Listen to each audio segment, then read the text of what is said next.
प्यारे बच्चों, Rishikul online school में आपका स्वागत है। आज हम अपनी हिंदी पुस्तक का पाठ 12 पढ़ेंगे, जिसका नाम है खेलो कूदो खुश रहो। जीवन में प्रत्येक व्यक्ति खुश रहना चाहता है। खुशी का आधार है अच्छा स्वास्थ्य। शरीर और मन दोनों का स्वस्थ रहना अच्छा स्वास्थ्य कहलाता है। स्वस्थ रहने के लिए खेलना कूदना व्यायाम करना अति आवश्यक है। खेल कूदों को हमारे स्वास्थ्य पर क्या प्रभाव पड़ता है, आओ पढ़ें।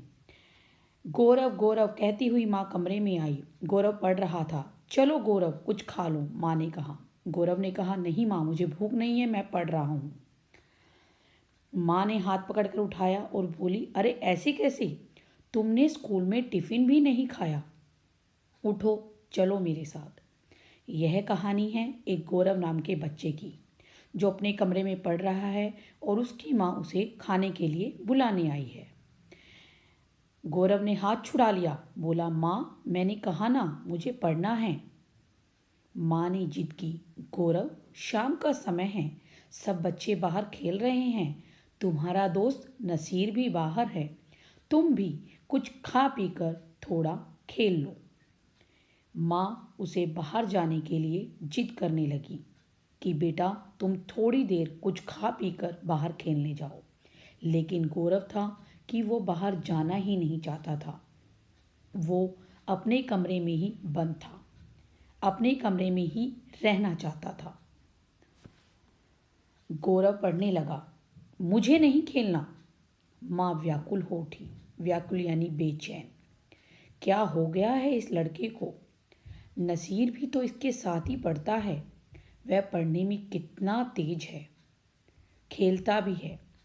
गौरव की ऐसी दशा देखकर माँ बेचैन हो उठी और सोचने लगी, पता नहीं गौरव को क्या हो गया है जो वह ऐसा कर रहा है। खेल कूद में भी आगे रहता है, सारे काम कितनी खुशी और फुर्ती से करता है। नसीर गौरव का दोस्त है। कक्षा में सर्वोच्च यानी सबसे आगे ग्रेड पाने के लिए दोनों में होड़ यानी कंपटीशन रहता है।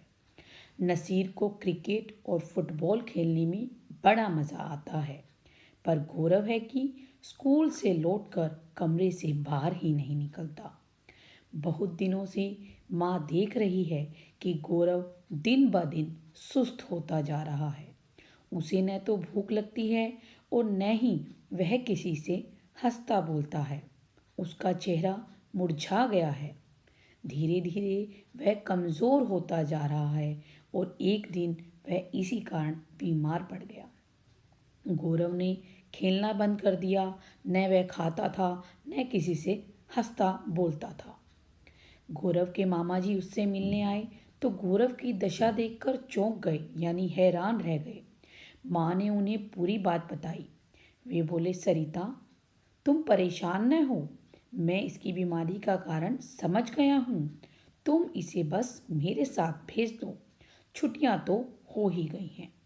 गौरव के मामा जी जब उससे मिलने आए तो गौरव की दशा देखकर हैरान रह गए। तो गौरव की माँ सरिता ने उनको सारी बातें बताई। गौरव के मामा जी को सारा समझ में आ गया और उन्होंने गौरव को साथ ले जाने के लिए कहा। गौरव मामा जी के साथ फिरोजपुर चला गया। अगले दिन सुबह जोर जोर की हंसी की आवाज़ से गौरव की नींद खुली। उसने खिड़की से बाहर झांका तो देखा कि पार्क में बहुत से लोग हाथ उठाकर जोर जोर से हंस रहे हैं।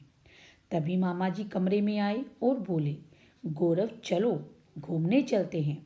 गौरव ने बहुत मना किया, पर मामा जी उसे अपने साथ ले गए। गौरव मामा जी के साथ फिरोजपुर गया। अगले दिन जब गौरव उठा तो उसने खिड़की से बाहर झाँका। सब लोग बहुत तेज तेज से हंस रहे थे। मामा जी कमरे में आए और गौरव को बोले, चलो घूमने चलते हैं। गौरव ने मना किया, पर मामा जी उसे अपने साथ ले ही गए। इसका आधा भाग हम दूसरे लेसन में पढ़ेंगे। धन्यवाद।